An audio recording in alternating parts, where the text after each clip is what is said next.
Hello, everyone, and welcome to the doomtombpodcast, the podcast for all things stoner, doom, and sludge. My name is Chris. I am your host. First off, straight up, thank you so much for waiting. I sincerely appreciate it. I had a lot going on with Planet Mammoth 2020, and thanks so much. Huge thanks go out to Kyle Eads from Old Fashioned Assassin. Dude, I think we make a good team, along with Joe. If it wasn't for Joe Switchblade, I don't know what we would have done in regards to the lighting, and Ray, the sound, just fucking brilliant, man. For those that don't know, Kyle and I wanted to put on this 3-day festival for this thing called Planet Mammoth in Tempe, Arizona. We did it. It was like crazy successful. We cannot wait to do it again. We've got some details coming up soon on possibly doing a halfway to Planet Mammoth and then Planet Mammoth 2021, putting Arizona on the map. So, speaking of that, this interview coming up is with a band that actually closed out the third day of the show. And that band is SORXE. And if you have not heard the news by now, the drummer, Shane, has left the band, and Planet Mammoth 2020 was his final performance with SORXE. And it was just incredible. They gave me a real treat. They played the Arc Burner in its entirety. It was just crushing. It was beautiful. It was sonic. It was everything that I wanted it to be. And so we did this interview a while ago, and because of everything going on with this Microfest, or whatever you want to call it, that we were doing, I kind of got sidetracked. So I will be putting out a couple episodes, getting caught up, a few more in the month of March than the past first part of the year, obviously. And we're going to start it off with this band. And this is the latest interview with the band SORXE.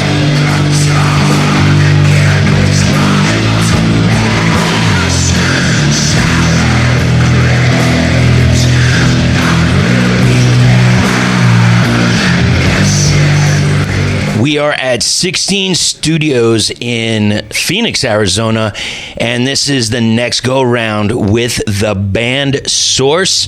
And we have a new addition. Sir, can you please introduce yourself? My name is PJ, play guitar.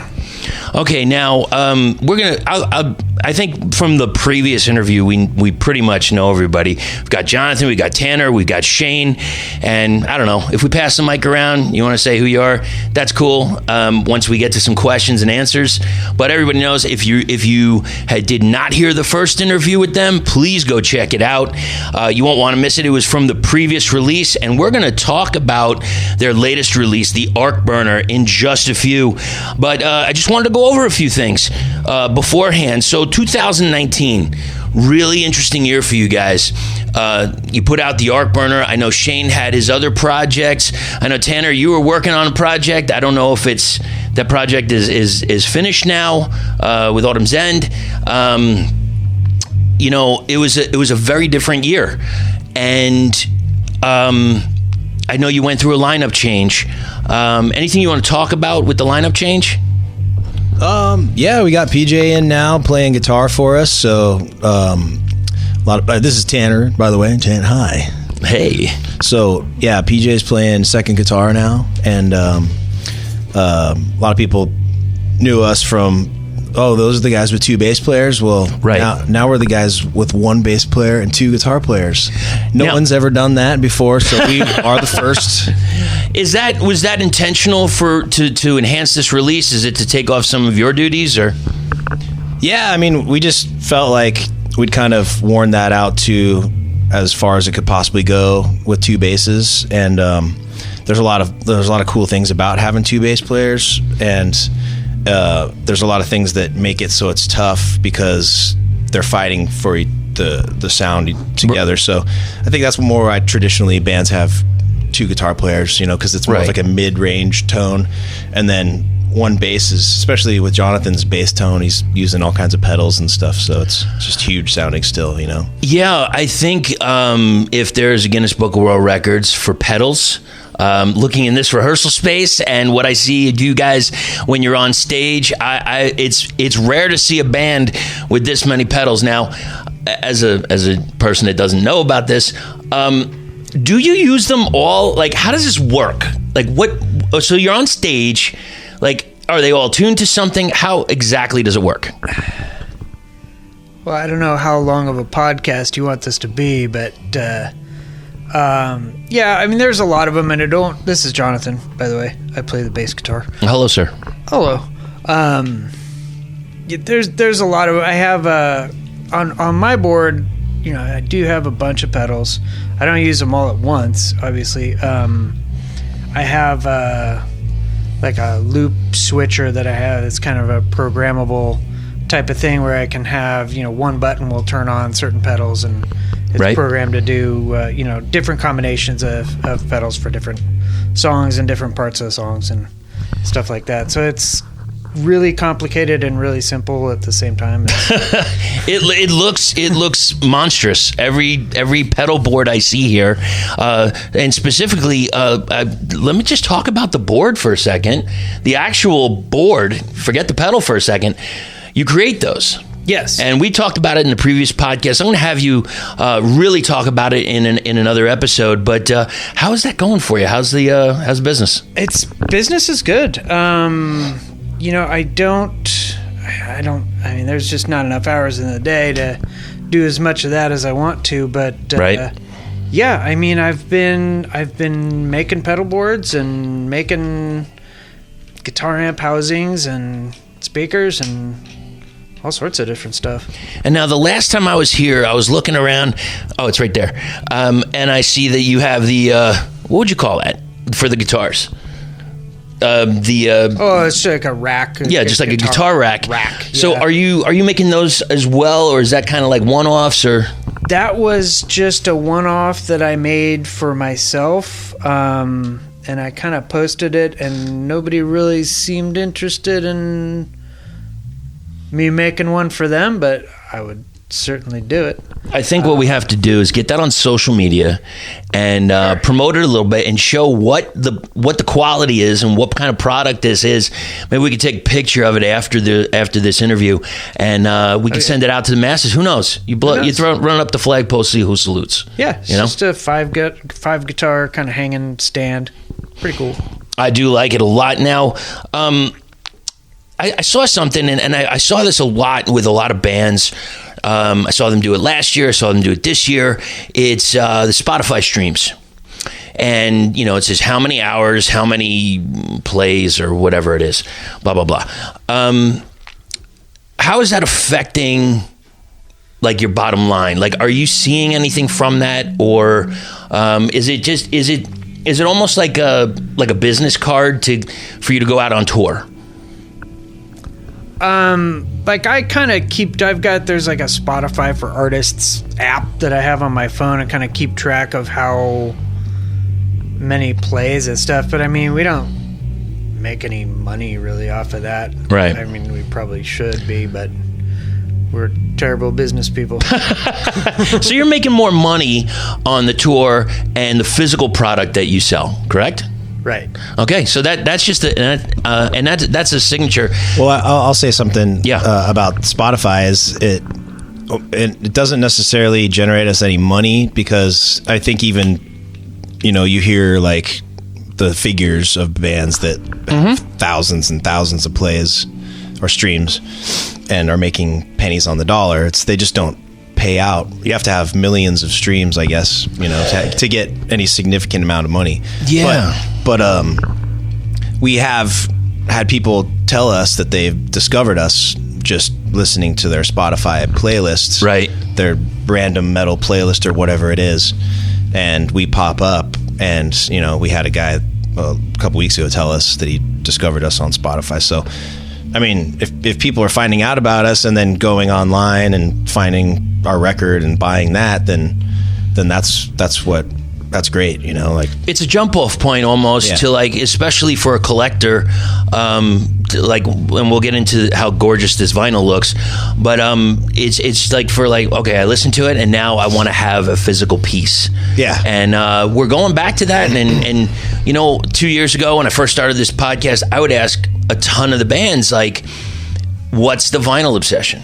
What is it? How did it happen? What's the resurgence? And God, I don't know, a year and a half ago, got sucked in. I just started buying them, and I don't know. It's now it's like a, especially with some of the bands that don't put out thousands or tens of thousands. You might get a few hundred. Yeah. And it's a piece of their history, and you get to have that. I mean, I think that is a glorious thing.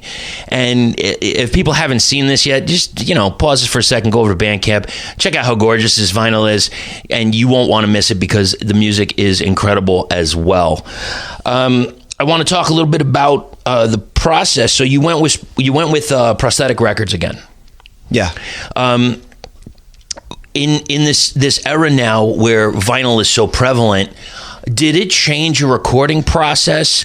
Did you leave any songs off because, you know, you have to fit X amount onto the vinyl? Is there anything that you left behind that you wish you could have added? Were you maybe thinking of a double album? Because your songs do go on for quite a bit. It's, you know, you're in the doom genre, so they have space to breathe. So did any of that? I mean, I think we're probably all vinyl junkies ourselves. And we wanted it to be on 2 LPs because, you know, if you put less songs on the LP, there's more room for the grooves. Yes. So it's going to sound better. Mm-hmm. So we were thinking like, you know, 2 songs aside or something like that. There's 6 songs total. Sure. But however it worked out. But we kind of learned something about not being able to put it on 2 LPs and having to squash it down to a single LP. We did have to kind of cut out. We had to fade out the title track, the Arc Burner, for the end of the track. On the record, it fades out. Right. And which is the cool thing is if you buy the record on Bandcamp, you get the CD or the digital download, excuse me. Mm-hmm. And that has the full version. So your digital, you'll have the extra minute and a half. Yeah. You know. But yeah, we had to kind of squash things a little bit on the LP to make it all fit. And then you get into sound quality, slight degradation, you know, if you're trying to squeeze like more than 20 minutes per side on an LP. So, sure. You know, those are things that you learn as you go. Absolutely. And while we're on that discussion, what are some of your most coveted vinyl that you own? Shane, you want to take that one? Shane, do you have something? We could just go down the line. Yeah, I'd love to go around the horn because it seems like everybody's collecting it. So okay. Damn. I guess we're starting with me. So I'll have to say I don't really like. I've just started my vinyl collection a few years back. I haven't been collecting for a long time, so I don't have a lot of like vintage or crazy old vinyl. But my jazz collection has been building up, and movie soundtracks. I do have Guns N' Roses' Appetite for Destruction, the original cover. Ooh, nice. And I paid like $50 for it or something. That's the most I've ever paid for one record, which isn't a ton, but and then all my Neurosis collection, that's probably like the first thing I would take out of the house. Sure. On fire, you know. Now, I know you mentioned jazz. Are you familiar at all with the illustrator Robert Crumb? No. Okay, yeah. You are. Okay, so if you ever seen, there's this documentary called Crumb. If you've ever seen it, initially you think it's about him. It's truly about his family and how whacked out they were. But he has such an extension. Extensive. Thank you for that word. I appreciate it. Such an extensive jazz collection of just like really out there stuff, and I highly suggest you check it out. Now, Jonathan, you've heard, you've seen that movie before. Yeah, it's been a while. He had like all sorts of weird old like 78s and stuff. Right? Yep, yeah, exactly. Super out there. So what's yours? What's your coveted piece? Probably all the like old 90s grunge stuff. I've got a bunch of like old like Nirvana demo 7 inches and shit like that I've had for, just been hoarding for years and years and years. Okay. That's probably I guess if I had to grab something in a fire, it'd probably be that stuff. It's funny. I was when I was talking to you, Shane, before when we were doing an interview with Surf Through Death, I was talking about the Third Man Records releases, and I went back and I looked. I'm such a fucking idiot. So the band was called The Go, and I don't know if you're familiar. The Go was a previous project. I think it was before the White Stripes with Jack White. And that was the band that I was trying to think. I just said Go, and it's The Go. But I decided to look, and there's some other, I think it was even another project that he had, and he did it like a 7-inch. And I was like, well, that'd be cool. I think I want to find that. I think I want to go on a journey. Well, that journey ended fucking quick because I looked online and I couldn't find any place that was under $600 for a 7-inch. So it must be ultra rare. And, I'm just throwing it out there. Anybody wants to send one, I got an address for you. So, so just throwing that out. And Shane, while you got the mic, what's your coveted piece? So Shane played drums in SORXE. A lot of stuff that I have that's probably valuable is 7 inches.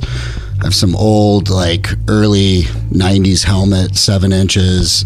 I have a nice Nirvana versus Jesus lizard 7-inch, which is really cool. And did you took a lot from the the AMREP catalog? Yeah, exactly. And one thing, I've never ever ordered a record online. I'm against it. I like the hunt. Yeah. So whenever if we're on tour, I always try to go to a record store or two, and I always find something. Another thing I like doing is purchasing records in the state that we're in, where bands are from. Yeah, you never know what you're going to get. Yeah, and so that's just kind of my thing. I'm kind of anti-ordering it. I like the chase and the hunt. I'd rather not get a record and wait 5 years and find it. Yeah, and this is my hunt now, and it's harder now because I remember years ago I was getting in, I have this discussion a lot with my wife about movies. She knows all the big budget movies that I've never seen. I went through a period for 20-something years where it was mostly independent films. So there was one film I was looking for. It's called Begotten. And it's there's no dialogue. It's basically a story of Mother Earth. It's crazy sick. It took a huge amount of time to create, and I remember I went into a record store one time because I was like, "Do you have this? Can we find this?" That's on. Sorry to interrupt. That's on. I think I know what you're talking about. It's black and white, right? Yeah. It's Nicolas Cage included it on what was that vampire movie he made? Oh, he produced the one a movie recently? with John. No, it was John Malkovich. With Nosferatu, William Dafoe played Nosferatu. Oh. Shadow of a Vampire. Okay. It's if you buy the DVD, like I have the DVD, like before Blu-ray and stuff. Right. And I think it's like on there, Begotten, because I've seen it. You gotta be kidding me. Really? No, I'm not. See what I did? Hey, look at that. But it was on there, yeah. I got such shit from this woman. She's like, you know damn well how much that's worth. You think you're gonna undercut me? And I was like, no. I'm just looking. I don't even know. Never mind. No wonder you're gonna close. I'll check when I get home. I'll have to dig it out of my closet, but I'm pretty sure it's included in there because it's a short flick. It's not like a whole full movie, maybe an hour and 15 or something like that. It was done like frame by frame. It's really an odd piece. Very David Lynchian. Yeah, pieces of it are probably like on YouTube. I'm sure I could technically find it and rip it somehow, but I'd rather buy it and have it in my hands, that physical piece, just going back to the original story. I don't know. I just love that. So, okay, PJ, coveted vinyl. Probably a lot of the early stoner stuff that I got. like the Lowrider Dio first pressing. Yeah, Lowrider just released brand new. Yeah, I know. It's in that subscription club, so you can't get your hands on it yet. Wait, what subscription club? Blues Funeral. I think the guy from Meteor City started. Well, shit, I guess I'm in there because I got it. Do you got it? Where you had to subscribe? And, yes. And you get the I didn't get the honestly. I just got the digital. I haven't gotten the vinyl yet. I didn't want to be held hostage for the other records that I didn't want, but now I'm regretting it that I've listened to the New Elder and that Big Scenic Nowhere. But yeah, and they're putting out great stuff. Yeah, when I saw that subscription, I was like, oh, there's a point. I think the high end was maybe $400 or something. Right. If I didn't know it was curated by the dude from Meteor City, I might have done it. Right. But like I said, it's kind of like the Vault deal, except you had to sign up for every month of the Vault all at once. Yeah, they just raised the price a bit. Actually, from the last time we talked, they went up $5, but I still love it. I'm learning. You know, you hear this genre or a certain genre enough times, and you're like, you kind of. You want to break, and I get that wonderful break every time I get a Third Man release, because it's just something so different, and it's kind of as much as I'm set in the genre or the scene. I really have been liking a lot of the garage rock that's been I'm being introduced to, and then go down a YouTube rabbit hole, and then find something else that's fantastic. You got to mix it up to keep it fresh. So. Oh yeah, absolutely. Now, I just want to go back to the Arc Burner. So, Tanner, you recorded it and produced. Because it says like it's SORXE produced, right. and you recorded it, and so you went and mixed and mastered. You had mixed by Matt Bales. Matt mixed it, yep, and mastered by Brad Boatwright, and that was the same guys that did Matter and Void. Correct, same team, except on Matter and Void. Matt actually, we've had him fly into Arizona, and he tracked us and co-produced with us, and also mixed back in Seattle. So this time we tracked it ourselves and did everything ourselves as far as recording, and then we just sent him everything, the Pro Tools files, and he mixed it. And what is it about this duo that does it for you? Oh, well, it's the second time we worked with him. Shane worked with him before SORXE ever did. So we just have a relationship with him, and he gets what we're looking for, especially the second go-around.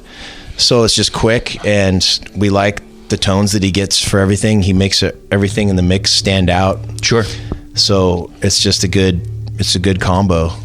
So the artwork on the album, I noticed that there's a symbol of sorts. Is that a nod to sacred geometry? Because in the previous release, Surrounded by Shadows, you had like a burning kind of logo, so to speak, on the cover. Yeah. Is there a connection to sacred geometry, or is it like just happenstance? I think so. I mean, Christopher did that, and he's totally into geometry and sacred geometry. So sure, he came up with that, and I think that's just kind of his thing when it comes to art. He loves that kind of thing. So it just kind of made its way on there, and we all liked it, you know? It's simplistic in its form, but it tells a story at the same time. For anybody that's not familiar, I'll put a link in the show notes for Sacred G, and then see what you can figure out from it. Also, there was a picture that is on the LP, in the middle of it, obviously. Where else is it going to be? And it was also the picture that you had for the majority of the tour that you just went through. And I know, Shane, you got a story about this. What was that picture all about? So that picture actually surfaced.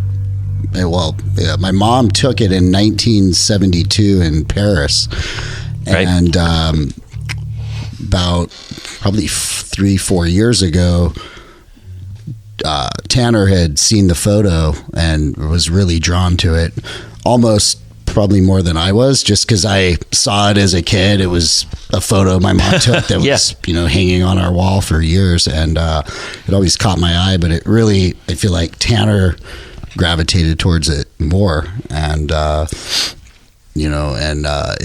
a pretty unique photo, and it's cool that it's Did your mom explain like how that happened? So she was walking down the street, and it was a cafe in Paris, and she saw the guy sitting there with his pet.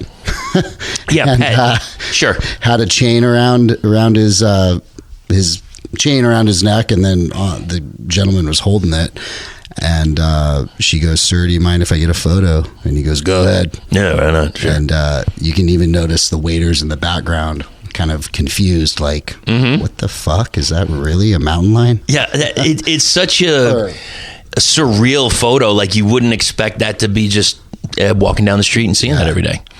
It kind of reminds me, there's, what is it? I guess Main Street on Mesa. Like where the Nile is. Okay.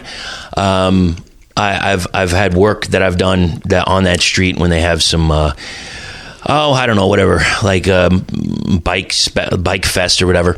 And there's a person that comes up and down that street, and it's just like surreal. Like you're like, what? I really don't know if it's a male or female. I'm not sure. And he, whatever, is dressed in a superhero costume. And I see this person every time I'm in downtown Mesa. I don't know what the exact rationale is, but it's like you kind of want a picture of it. Yeah. You kind of want to just get a little selfie with this person, and harmless person, but just loves being a superhero. So maybe, I don't know, Super Mesa person. I really don't know. I really don't know. John, could you? Yeah, here. Oh, okay. I had a couple quick questions for you. I was looking on some stuff on social media, and I just had a few questions for you. Just taking a little break from the Arc Burner for a second. So, Vexing, you posted something that they had this new release, and I have not heard them. I know what are they based out of Denver, Colorado, I think. Denver, yeah. And did you see them first on the tour? Or are you friends? So on the tour we did for Matter and Void, we played a show in Colorado Springs, and the promoter had just gotten, they're from Colorado. They drove down to play the show with us and just blew us away. They're just great.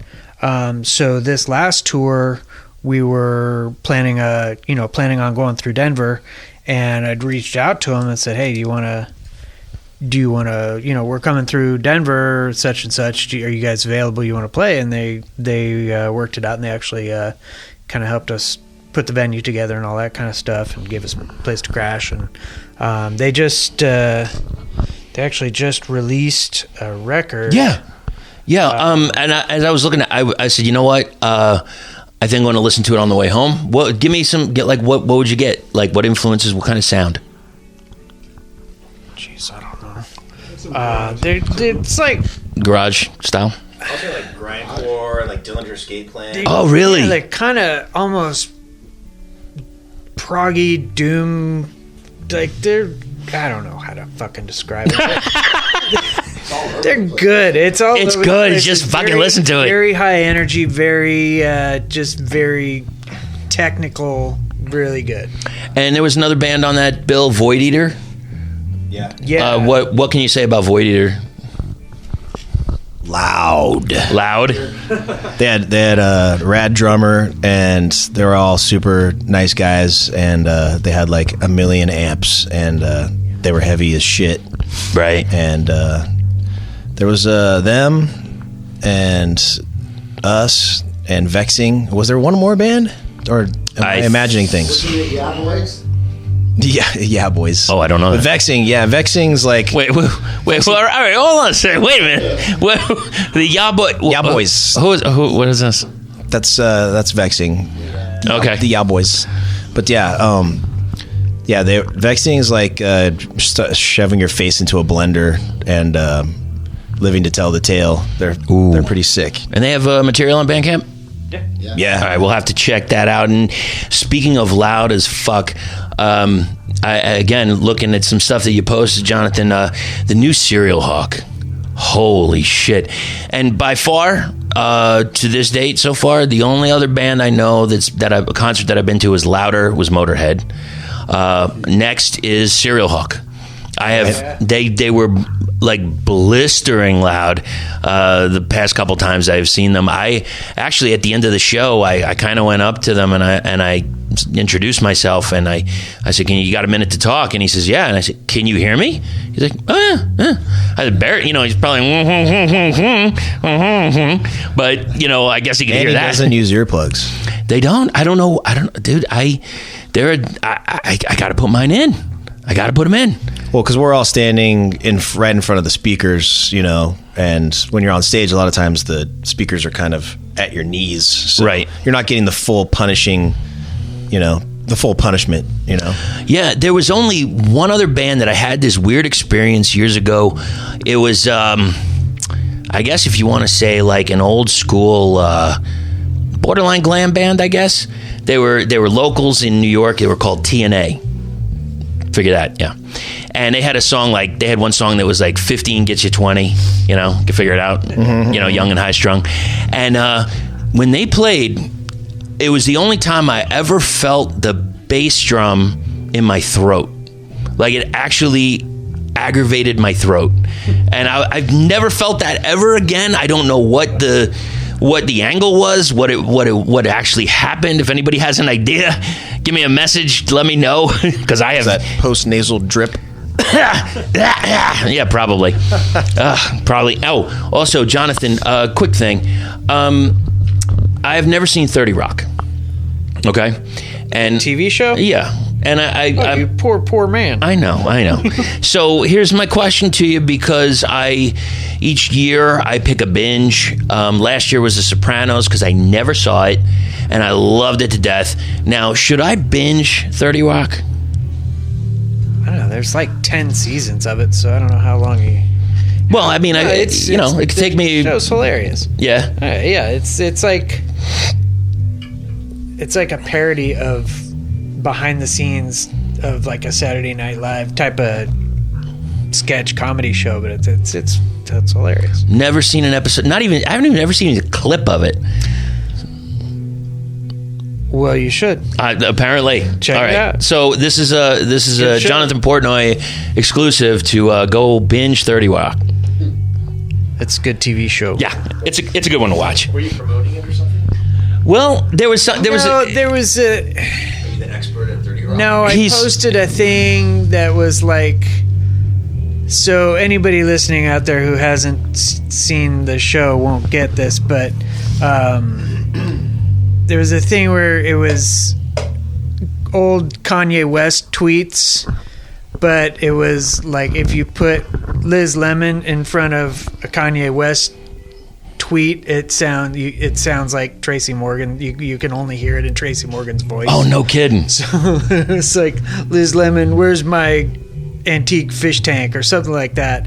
It's just, I don't know. It doesn't trans well. It's typical Tracy Morgan, though. Very well, but no, I get it. I totally get it. I just got one more question for Jonathan while I'm stalking you. You did this thing last year with Moon Custom and Spiral End, and it was like you had kind of this art show, maybe a collective or a mix. How'd that come off for you?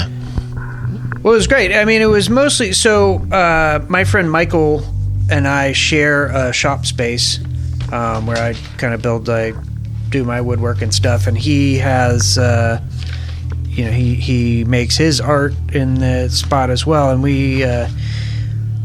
he wanted to have like a gallery showing, so we put together, we kind of cleaned up the shop real nice and built some like kind of movable gallery walls and hung up his art, and he's got some pretty amazing stuff. If you go just look up Spiral End Arts on Instagram. It looks gorgeous. Pretty crazy stuff. Are you a fan of just going to see art shows and such? Not so much really. I mean, I used to go down to First Friday every once in a while and check out. I mean, I like it. I mean, it's not something that I do regularly, but right. Definitely I'm into it. And Mikey and I have been friends for a long time, so it's cool to kind of support him and be, trying to kind of put a collective together. Absolutely. Sort of like-minded artsy types. And But yeah, we had a show and it was cool. A bunch of people showed up. We had a DJ and a bunch of beers. and you had a good time, and you showed And your we had a wares. good- yeah, everybody showed up and checked it out. And Michael got to show his art. He'd never really shown anything in a gallery setting, Right. so it was really cool. It was a lot of fun. We're gonna probably do it at least annually. Right. As long as we've got the space, we might as well, have a party. And while I have you here, have you ever done an escape room? No, I never have. Okay, because the reason I'm bringing this up in art and etc. I went to this thing recently. I think it's SMOCA, Scottsdale something. Museum of Contemporary Art. Yeah. Okay, so they have this. It's not Mysteries of the Museum. It's something of the museum, and I thought this was like a great project. So you buy a ticket, and you get a collective of like maybe 4 friends or whatever, or 5 friends, and you have a certain amount of time to look at all the art, all the installations, everything they have, and then you get a booklet, and you have to go room by room and answer the clues to get to this box. You open the box, it gives you another clue, and there's like about, I think, 6 or 7 or 8 of them, whatever. And then you finally, you win and you get into the home base. And it was such a great experience. And if anybody's in the Scottsdale area and you get a chance, I know they're going to be doing another one with another installation. I would highly recommend checking it out. It's a fun night, and It's like a scavenger hunt. yeah, kind of. Yeah, and you get to see cool. like who of your friends is the most competitive. And and who's just like, yeah, whatever. What are we doing now? Because I had some people like that on the team. And finally, sir, one of the most important questions for you was: did you get a TB 2000 for the holidays? Sadly, I did not. Oh shit! Maybe next year Santa will smile on me. All right, so if it's not Santa, it could be a fan. It's not like it's a big deal. If you could just throw it out there. So basically, Jonathan needs another bass for whatever reason, and this one is the TB 2000. And anything else you'd like to talk about with this wonderful piece of equipment? No, you can just give me yours if you just have one laying around. Sure. Cool. I'll take it. Yeah, Take it off your hand. Just blow the dust off of it, and Yeah. Yeah. So I'm sure you're not playing it. Sure, of course. So one of the first times I got to hear some of the Arc Burner live was at the Valley Bar, and you opened up for a band that I had absolutely no clue about and fell in love with after was Spotlights. How did you get connected with that band? We got hit up online to play the show by this dude named Jeff, and he just hit us up and said, "Hey, you want to play the show?" And I'd never heard of them either, but I knew that they were on Ipecac Records, right? And this is Mike Patton's label, and I'm a big Mike Patton fan, so I was like, "Yeah, hell yeah!" And we'd never played at Valley Bar yet, which is a really cool venue in town. So we had that on our list of places to play, and it ended up being really cool, and the sound at the venue was awesome. So we're definitely, excited to play there again. But it was a cool show. Cool. Vampires. Yeah, Vampires. Yeah, they were great from, too. Were they from Austin? Vampires from Austin. I know Valley Bar doesn't have a whole lot of music of this scene, but when they do, they bring thunder. I know they just got Windhand to come back again, Right. and there's this other band, Shane, Surf Through Death. They're going to be at the Valley Bar coming up soon with El Googly Diablo and Stone Witch. So that's going to be a badass day. Also, real quick, did you see Serial Hawks on that Windhand show? No shit. Yeah. Oh. Yeah. Oh no, dude, I gotta hit those guys up for an interview because, man, they're gonna blow the roof off that fucking place. Jesus Christ. That's gonna be worth seeing there. Just especially if you've never seen Serial Hawk. Yeah. You see them in that room. Oh my God! Yeah.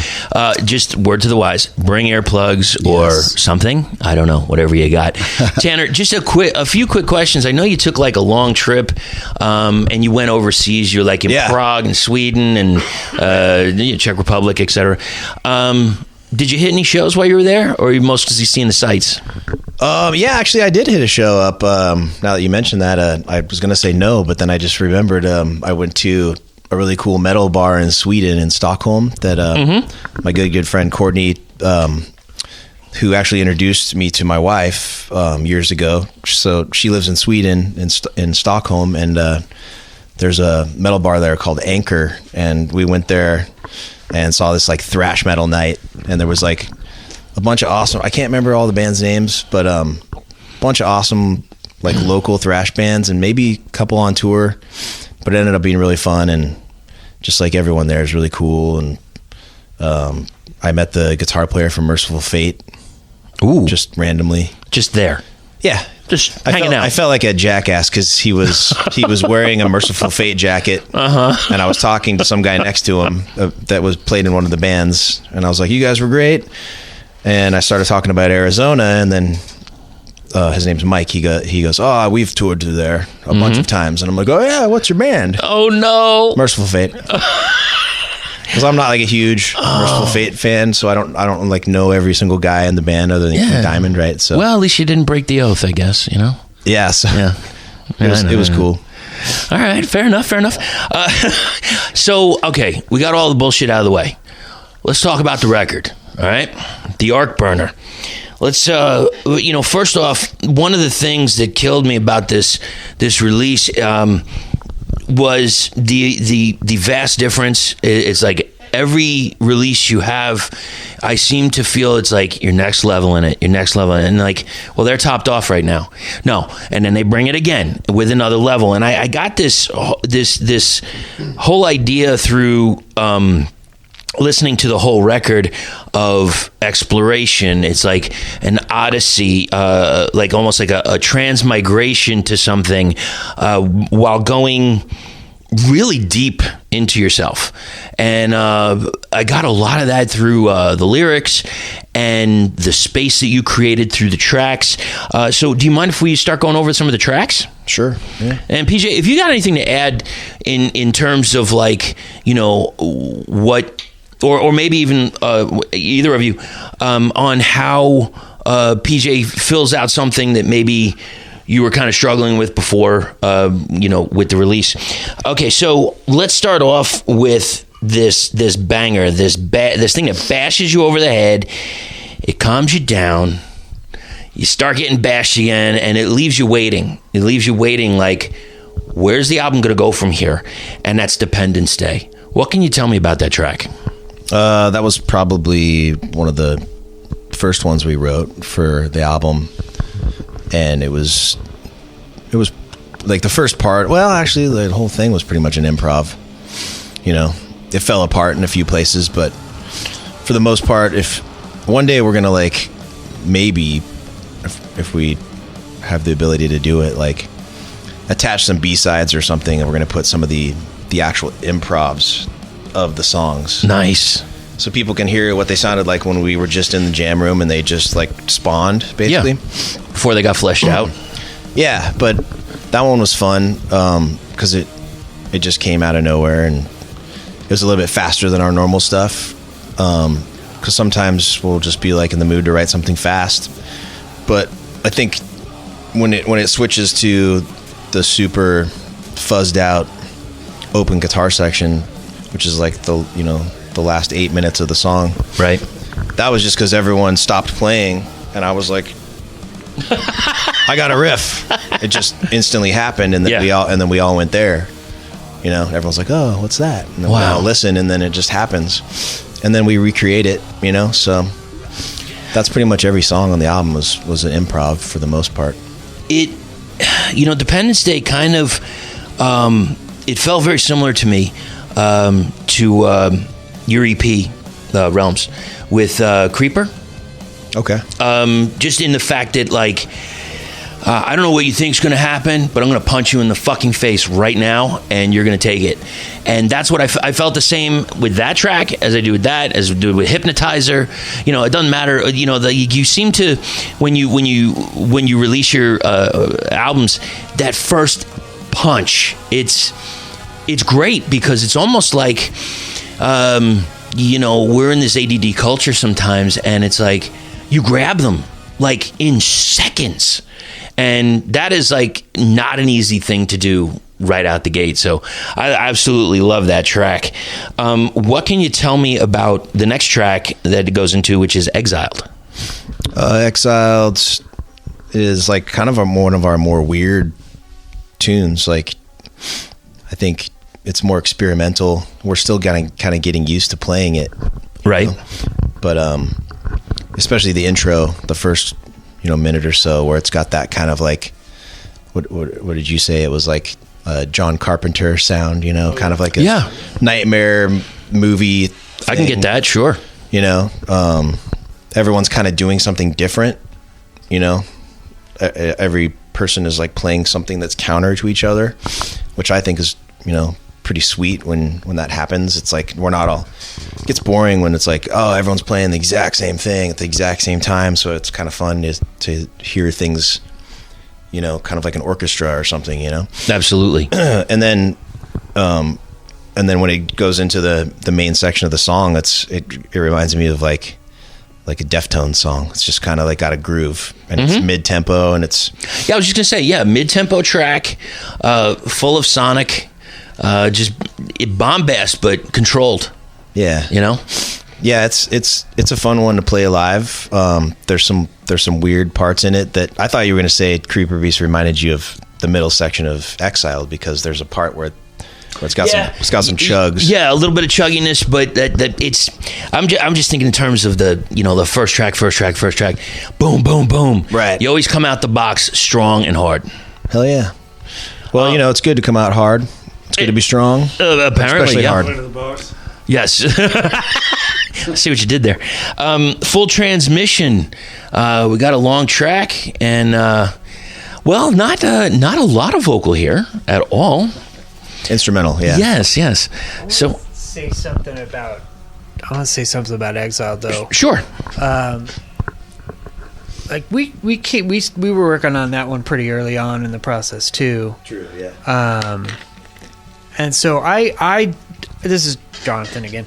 I joined the band. No, it's the one I stalk. Yeah, I'm Chris is stalky. Yes. Yes, go ahead. So I joined the band kind of like halfway in the writing process for most of the stuff on the last record, on Matter of Void. Right. And, a lot of it was kind of already fleshed out, and I just kind of figured out my parts and got to kind of express myself,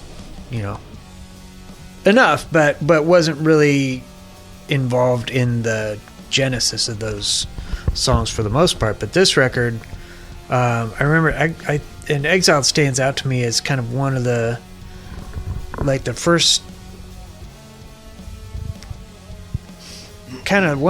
songs where I felt like I kind of had a real part in writing, I guess, right, from the beginning for the band. So it kind of has a special little place for me as kind of one of the, I remember coming up with the kind of initial bass line in that intro, and I was like, oh, that's fucking weird.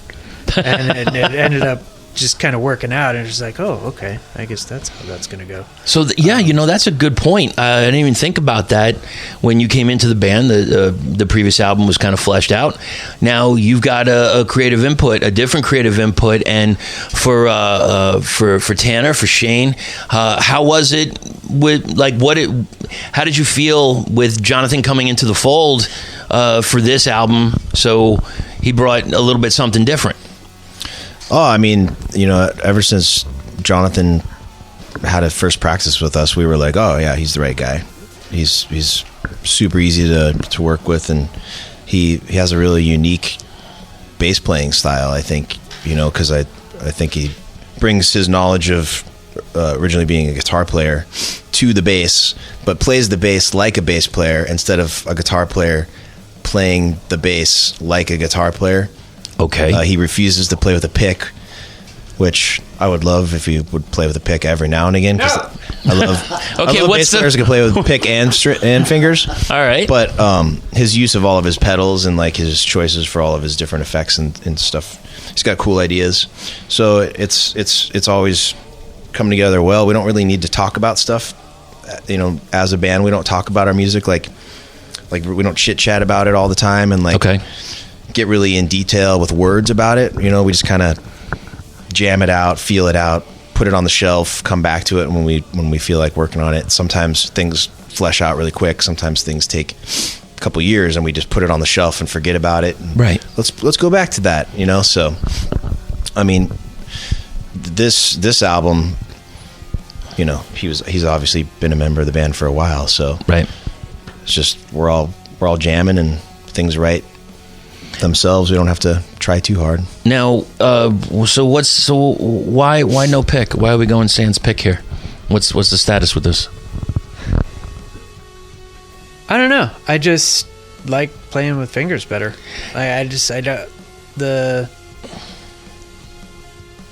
I was never really good with a pick on the guitar either. Okay. So see, now it's funny because it's funny you say that. Like when I see people playing bass, I would admit if I was a bass player, I don't think I'd want to use a pick either. I don't know. There's something maybe the fatter string. There's something about it's so much more tactile. It's definitely, it's got its place for sure, and I'm sure, of course, tonally, I'm sure there's sections of songs that would probably sound good with a pick, and there's there are bass players out there that play with a pick that are just fucking phenomenal. Absolutely. It's just personal choice. Yeah, I can't imagine. I can't imagine Jesus Lizard songs played with your fingers. Like that wouldn't sound right. Right. Any number. Wait. I'm sorry. What band? Tomahawk. Uh-oh. I'm getting the eyes. I know those eyes. Those eyes are like, I don't know who. You need to buy the box set. Uh-oh. You haven't heard Tomahawk? Shit. Okay, so does it mean that the next SORXE show I'm going to hear a Tomahawk cover? Did you say that's what it was happening? We did jam. We don't really do covers. I know. But we've always talked about it, but we just never can make it happen. Okay. But maybe one day. Probably not a Tomahawk song, but... Here, Shane, take this.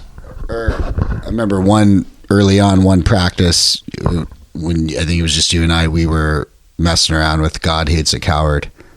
It's possible, for sure. Yeah, I remember that. You were just like playing it, like warming up. So Tomahawk is okay. It's the brainchild of Dwayne Dennison from Jesus Lizard. Mm-hmm.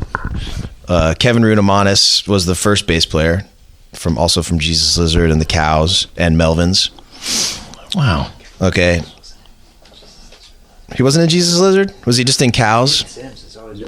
Yeah. Okay. All right, I'm going to have to do a full research on this. John Stanier from Melvin from Helmet. From Helmet. Are you kidding me? Yeah. Shit. Okay, that's it. No, you don't need to tell me anymore. I don't care who else is it. Well, yeah. You got to hear this. Okay, go. All right. Mike Patton on vocals. Oh, fucking A. Yeah. Oh, but damn it. After Kevin Rudamanis left the band, or they kicked him out or quit, I don't remember what the story was. Trevor Dunn from Bungle ended up filling in. Wow. All right, so that's another thing I got to check out. Okay, link in the show notes for that one. And if you don't mind, can we go back to Full Transmission? Yeah. Oh, yeah. We got sidetracked on that one. That's all right. Another. Oh, you and your fingers and your picking. Sidetracking. That's all right. No, that's one of the my favorite things we've ever written, because it's just out there and weird, and it seems like when we do an instrumental, we didn't do one on Matter and Void, right? We just had that little interlude thing, mm-hmm. which was actually part of it's the same riff that turns into full transmission. But when we do instrumentals, they seem to be like songs that we gravitate towards a lot. But it gives me a chance to breathe, like from vocal duties, and sure. It has all these peaks and valleys and takes you on a crazy ride, and it's a total improv. We're just going for it. Like, how did we do this? You know, we listen back to it and we're like, what the hell were we doing? How did we even come up with this? Wow. You know, and then I think maybe just the end needed to be fixed. Sure. You know, sometimes like shit will just fall apart and we'll be like, okay, we got to figure out like an ending, you know? Mm-hmm. And just wrap it up in a nice bow and send it off. Yeah. So, you know, not a lot of thought again about like, it's not like we're like genius people that are structuring stuff and like figuring out like how to write music. Like we don't even really know how to do it. We're just like jamming. And then the music writes itself and then we're like, cool, we got a song. Sure. That sounds easy enough. It ain't. I mean, you all got talent, you know that. It's beyond. It's, you know, I hear that from some bands. Like, I don't know, it just worked itself out. I can't do that. Like, yeah. So that's something. I mean, all of you should be like massively proud of, like that you can create from like just. Well, we're just gonna hang, and we're gonna throw down some stuff here. Well, what I was gonna say is, yeah, the improving is not something that works with all musicians.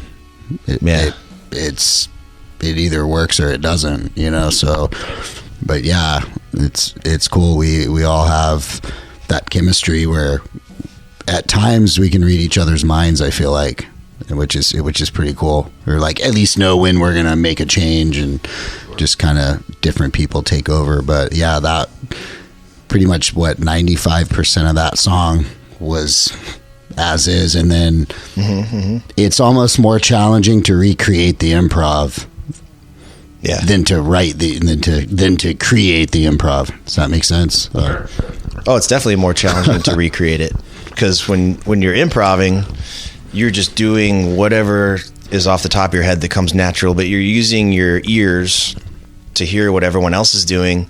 But at the same time, you're just kind of in your own little bubble, just jamming on your own instrument. But somehow we're all listening to each other at the same time. You know, I mean, traditional jam bands will play songs for hours or whatever, Grateful Dead, Fish or whatever. Yeah. We're not trying to be like that, but that's just how we write. That's just usually our process. You know, we might be branching out and experimenting with trying some other writing styles down the road. Sure. And, you know, there's been times when, you know, I'll come with a riff or maybe two riffs stitched together, but it's few and far between. Usually that happened more on the first album and not so much on the last two albums.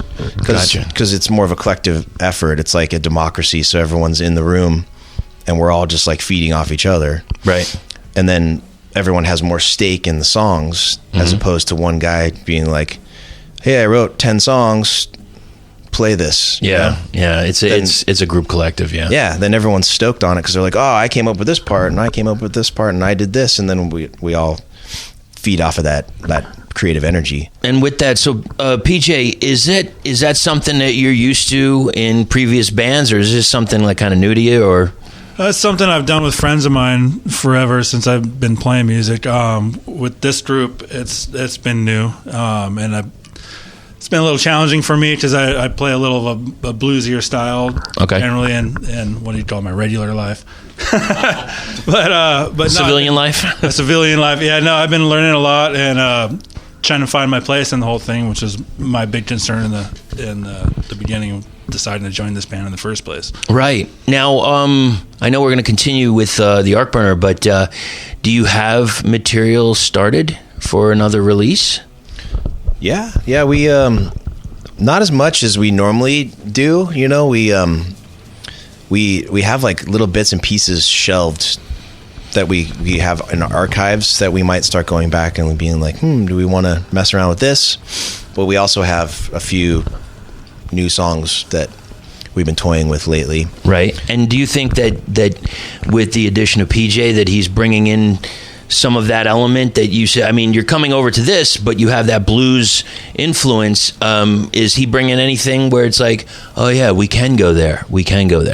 Oh yeah, having a second guitar player definitely opens up a lot of options, and I think we're already, maybe not necessarily, we haven't like had a giant discussion about it, but we're all kind of, with what the stuff that we're kind of toying around with and jamming on for new material, it's kind of already going in a different direction. Right. You know, we're not really about trying to recreate the last album. You know, there might be hints and flavors from the previous collection, but you know, you're going to move forward. The things that are going to happen from now until when we release the next album are just going to be based off of whatever we're influenced by or what we're stoked at that given moment in time. Right. You know? Now, if we can continue, so the next few tracks, I just wrote down basically one word, purging. I felt a lot of purging on this release. And I'd like to go into the next track, Wondering If I Exist. You got this, maybe a lighter vocal. I don't want to say lilty, but just a lighter vocal. And between that and the Arc Burner, it's probably like the cleanest singing on the album. So what can you tell me about that track? I mean, it seemed like that was the type of vocals that needed to be on that song, you know? Sure. I just kind of was like channeling some like Lane Staley or Mark Lanigan type grunge vocals, you know, because that just sounded right to me. Plus I've been listening to a lot of like Mark Lanigan over the last couple of years, but yeah, I mean the music, that was actually an interesting song musically. If you're talking about the actual structure, it just kind of repeats once it gets into the meat of the first half of the song. Mm-hmm. And we didn't know where it was going. And then we wrote this new thing in an improv, and we're like, let's just put that right there. So we kind of stitched that one together. So that was like a combination of a couple different, so that song is like the most work that we did on the album to put a song together, I think. Gotcha. Would you say that was the hardest one to put together? No, the Arc Burner was the hardest one to put together. We'll get there. That took the longest, but yeah, no, that song that's one of our, we've been playing that live, and Wondering If I Exist, and it's a fun one to jam live just because it goes in different places, but it's just got kind of like a nice solid groove to it, and it's got some clean sections that you can just kind of simmer down a bit, and then it's got the pummeling sections at the end, which we're kind of known for doing, you know? Right. It's kind of it must be kind of difficult for you all to pick what songs you want to bring out live, because there's so many, and we've talked about some of the tracks, and it's like, you know, it goes off in different directions. We say that quite a bit, but it's so true. And it's like, is it ever difficult for you as a band to say, or is there maybe, you know, is there a fight every once in a while, or a discussion about like, no, I want that in, or I want that, or how do you get your set list? I mean, we usually are pretty agreeable as far as what we want to play, and we know what we've been jamming that sounds good. And if we have a new album out, we're gonna be playing tracks that are more recent, sure, as opposed to songs off our first album. Absolutely. But you know, like sometimes we get the itch, like, well, let's bring back that old one, you know, that we haven't played in like 5 years, right? Or a Tomahawk cover, whatever. But the problem is a Tomahawk cover. Yeah, I mean, the problem with us and with bands in our genre that, like Yob, who have like 13-minute songs or 20-minute songs, is you play 2 songs and your set's over. Yep. But once you get to the level of like a band like Yob, you can play 45 to an hour long sets. Sure. But we're still playing a lot of times sandwiched between bands, especially when we're on tour. We're maybe playing not the headlining slot, so we're going to be playing a 30, 35-minute set. Right. Even if we play a 40-minute set, we're still maybe getting 4 songs in. So we just got to kind of be selective and figure out what's going to work. Yeah, I can tell you that, what is it, February 23rd, you can play as long as you fucking want. Yeah, that's you're true, man. you're the last band to end Planet Mammoth. All right. So We're gonna play a you 2-hour set and just see who sticks around. you do whatever you want to do. A Bruce Springsteen style concert. You want to, I don't know, even cover a Pink Cadillac. I really don't care. Whatever whatever you're in the mood for, you do. You're the last band, and it's funny. I was working with Kyle from Old Fashioned Assassin, and I couldn't wait to ask you guys. I was real nervous because I didn't know if you were gonna be able to do it or say yes, and I'm absolutely honored that you're gonna close out that fest. I am beyond excited that I get some great people that put out some killer music, and I'm honored that you're gonna end it. Really, truly. We're appreciative of you having us. I mean, of course we're going to do it for you. I appreciate that. So a negative exorcism. What can you tell me? That one's weird. I like it. Yeah. I want to play it live, but I don't think it's possible. I don't know. Maybe we'll figure it out. It's Is it too technical or? Somewhat technical. It's a lot of keyboards. There's a lot of synth going on, a lot of bass synthesizer, a lot of keyboard synthesizers. Is that something? Pardon me, but is that something done? Is that something done with the pedals? I don't know. Yeah, pedals and actual synth. Keyboard. Yep.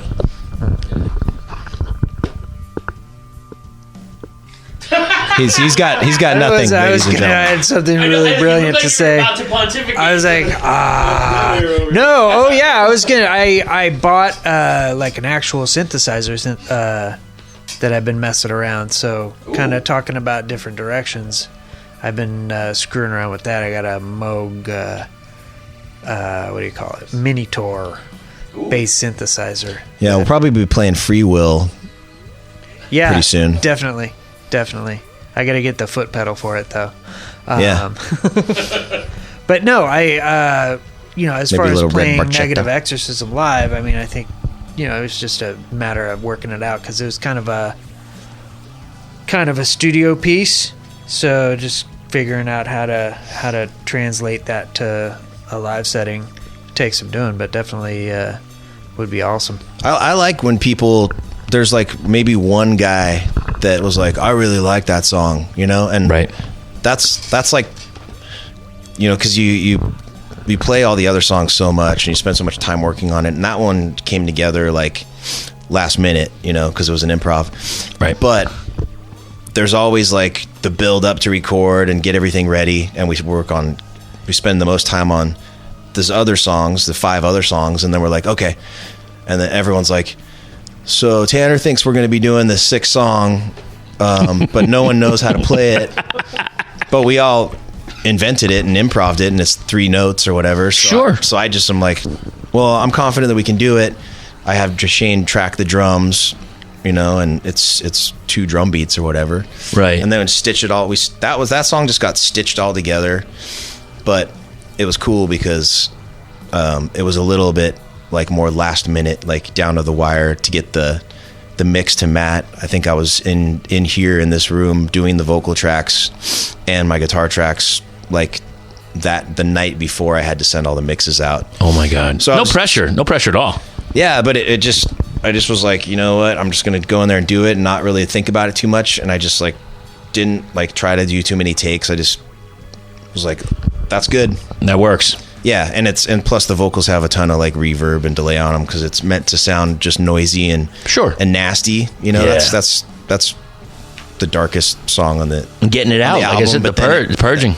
But then it has that release at the end, which I think is cool. Jonathan changes kind of his bass riff a little bit that brings you out of it. So it's kind of like a bad acid trip that you come out of it and you're like, yes. I am the other side. It reminds me of, in a way, the third and final Matrix, where they have like it's all nice and we are in Zion. Yes, we are in a good space. And by with the addition of the Moog, I think is how you pronounce it. Yeah. Moog. I always thought it was Moog. Maybe a cover of Home Sweet Home by Motley Crue. You could just get on there and do your best Tommy Lee impression and throw it down. What do you think? Do you know the piano part? Ooh. Oh, PJ, there was a reason you're in this band. So are you on your way? So I am on my way. Yeah, all right. Home sweet home. I've seen A Million Dreams up in lights. Yeah, up on the silver screen. I mean, you don't have to. You don't have to do the vocal, but just a little, something like that. That'd be fine. Yeah, I'm sure. Yeah, after the Tomahawk cover, that'd be great. You can mumble their way through that one. Yeah, well, he does it, so whatever. Haunting. That's what I really got out of a negative exorcism. I really do enjoy that track, and we got one more, and it's The Beast. It's the longest track on the album. The Arc Burner. What can you tell me about this? It's the longest it's ever taken us to write a song, but not necessarily time-wise, just the amount of years that it had been simmering to build up to get onto this album. Right. Because there's parts of it that we wrote in 2012 when Roger was in the band. So he's got like his thumbprint on it.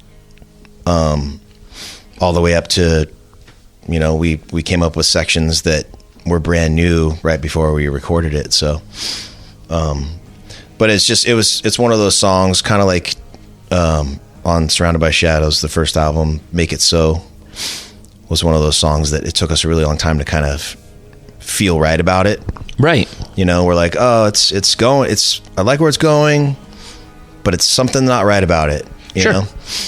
And that's usually just a feeling. It's like something doesn't work or a transition isn't right or something, Mm-hmm. And then it's like, how much time do you want to put into a song before you're just like, it's not working, we're just going to throw it away.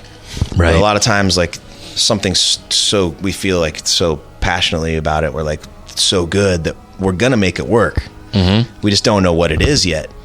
Well, you know what? And giving the mic to Jonathan, but do you think that because now of your what you brought into this record, do you feel that you were one of the main things that helped flesh it out and finish it? I don't know. I mean, yeah, in some way, but the way the song ended up sounding doesn't sound anything like the original improvs from the way it started out sounds totally different from the way it sounds on the record. Mm-hmm. And for a long time, I hated this song. Okay. Just hated it. It's like, oh, fuck, we got to work on Dumb Arc Burner. Like, seriously, just dreaded it.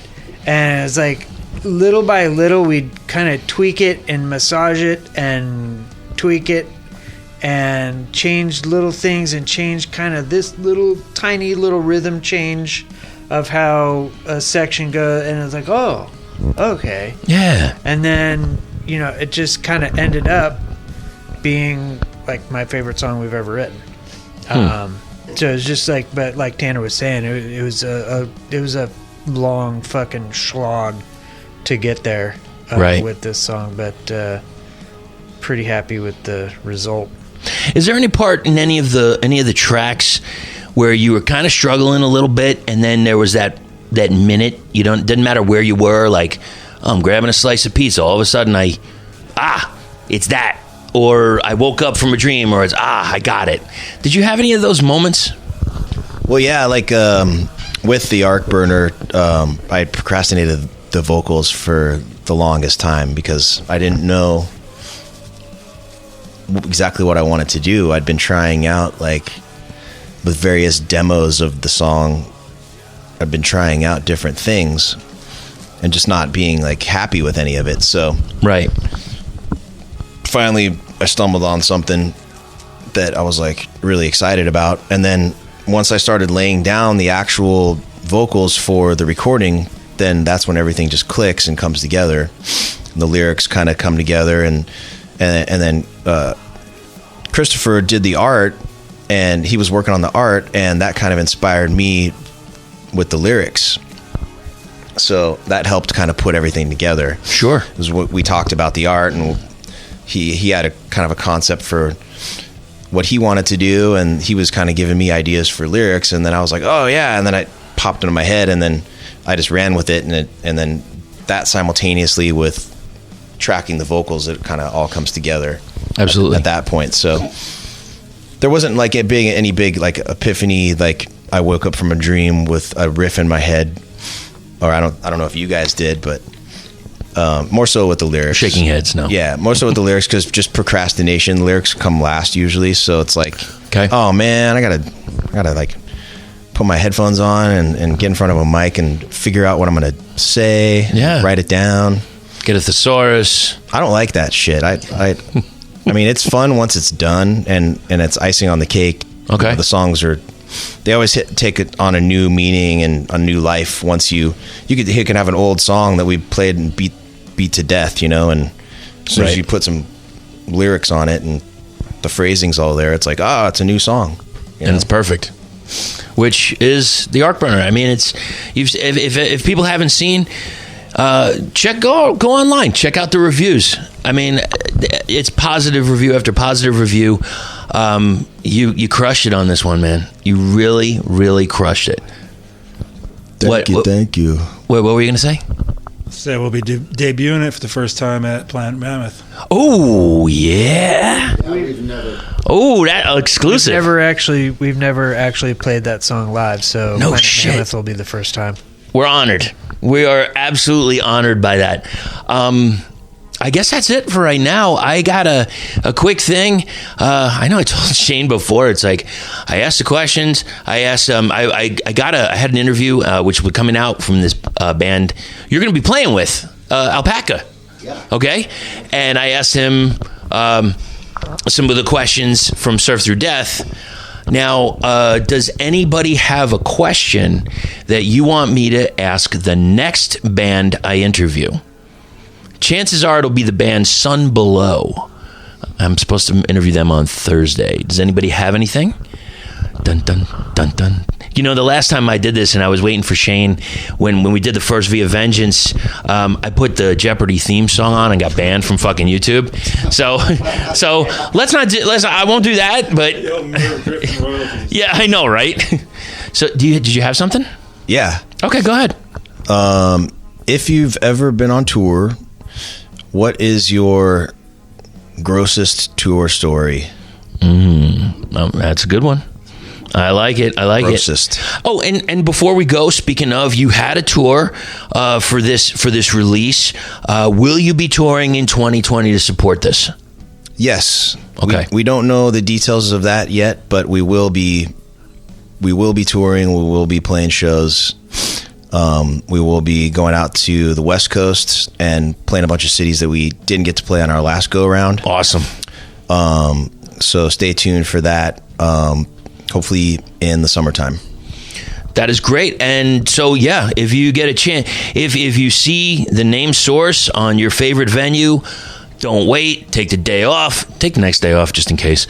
And just go out and enjoy them. They are fantastic live. It's one of the reasons I wanted to have them end Planet Mammoth. And thank you guys for all your time. I sincerely appreciate it. Have a great night. Thanks.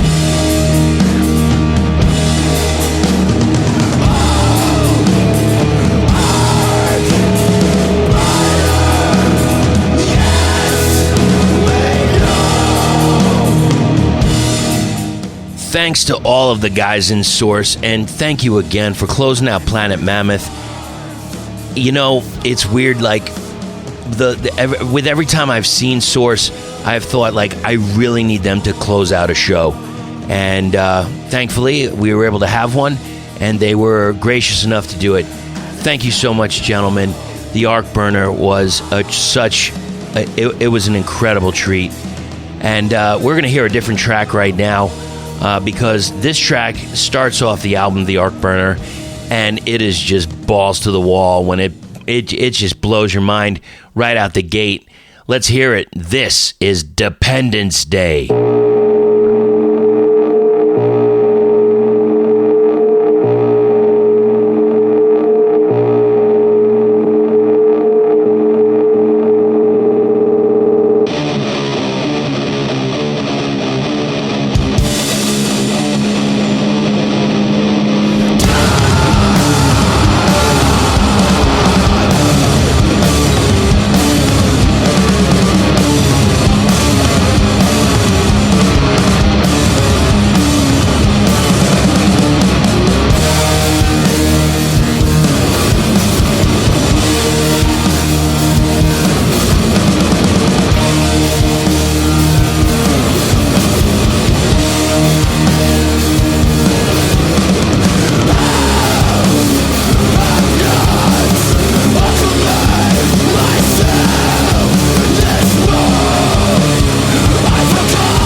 doomtombpodcast@gmail.com. That is how to reach us. You can find us on social media at doomtombpodcast. Thank you so much to everybody that's been listening. We got a lot more coming up. We've got, we've got a live interview coming up with Alpaca. We have Sun Below coming up. Year of the Cobra's coming up. Secrets to Lost Empires is coming up. And I, you know what? I'm getting lost. I can't even. Oh, you know what? One other quick thing. We've got this new thing that I'm trying it out. Let me know. I'd love to hear your input on it. It's a top 5. Now, this is going to be like the top 5 what? Well, that's up to the artist. Whatever you want your top 5 to be, I want to get a top 5 from you. I don't care what it is. We'll discuss it, whatever it is. And, it'll just be kind of like between full-length interview episodes. So I hope you guys enjoy it. It's kind of a trial period, so we'll see where it goes. You see what it does. So thanks again. Don't forget, craniumradio.com. You can check me out Sunday afternoons. The Doom Tomb, catchy title, I know. And we play everything from stoner, doom, sludge, psych, maybe even some like garage rock, that kind of goes in the stoner doom category. So check it out if you get the chance. Thanks for listening. Take care of yourselves. Keep going to those shows. Buy that band merch. And don't forget to stay heavy.